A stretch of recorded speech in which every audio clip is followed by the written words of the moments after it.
All right, what is up, beautiful people? Today we are going to be setting up GCC. If you're using Ubuntu, congratulations, it should already be set up. If it's not, you should be good with a sudo apt install build-essential. That should give you what you need.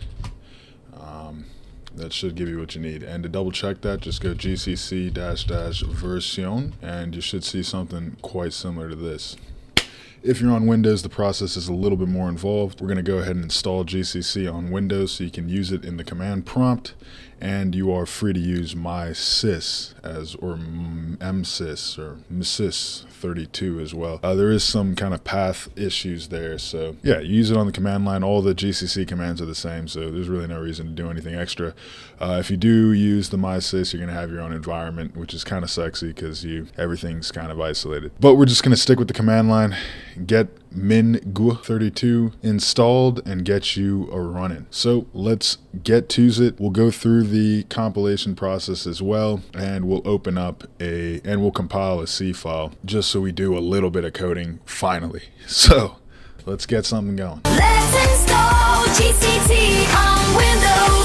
Okay, so I'm using Bing. You can use Google. I still don't think Bard is up to spec. It's definitely not competing with GPT at this point in terms of logical reasoning, answering questions, even searching the internet, which is surprising because it's Google. Google's summarizations are very good. I'd say Google summarizations are better than Bing's, but if I want a summarization, I'll just ask GPT or Bing Chat specifically. So that's neither here nor there. Search mingw. We want to go to SourceForge. Do not even try to go to the website. They make it so dang complicated. So SourceForge, you should see a little download link. You want to click that, and that should get you straight. Okay, so you want to set your installation directory.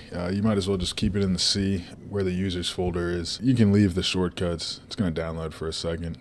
Let it do its thing. All we're going to do is download this, install it, and set environment variables. Pretty basic process.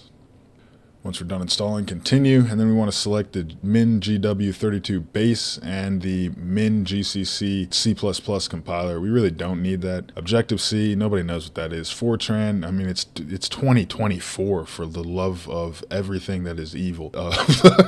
Mysys or msys, you could go ahead and install that too. I think I probably should have installed that, actually. That would have kept it all together. So you can do that too. That'll give you I've already mentioned that earlier, but we're going to stick with the CMD.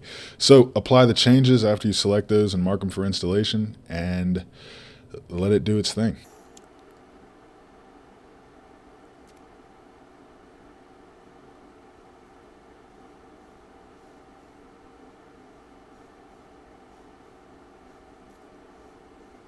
Now you could do Visual Studio, not Visual Studio Code, and do a similar process, but no, don't even forget it. You're not going to get GCC anyway.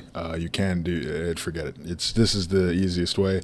NASM, if you're on Windows, well, really, if you're on Windows, you should be using the virtual machine that we have set up previously. But this is also something that is useful just to compile C programs on Windows, which is a nightmare in and of itself. When it's installed, it's not going to tell you because you didn't click the close dialog automatically. And so you're going to just close that window, and we should be good to set up the environment paths after this. All right, so we got to find the executables. I said it again, executables. So that's going to be in the bin folder. That's where all the good stuff is. You want to copy the path, and then you want to, and you can see in there's a whole bunch of stuff. That's all the stuff we need. Then you want to find the environment variables, set them, edit the system environment variables, click on that, go to the path section, create a new path, and paste the path to the bin folder. Get rid of the quotations. You don't need those, and you should be good to go. Once you hit OK and OK out of there, you can open up CMD, and to test that the installation was successful, we're going to type gcc-version,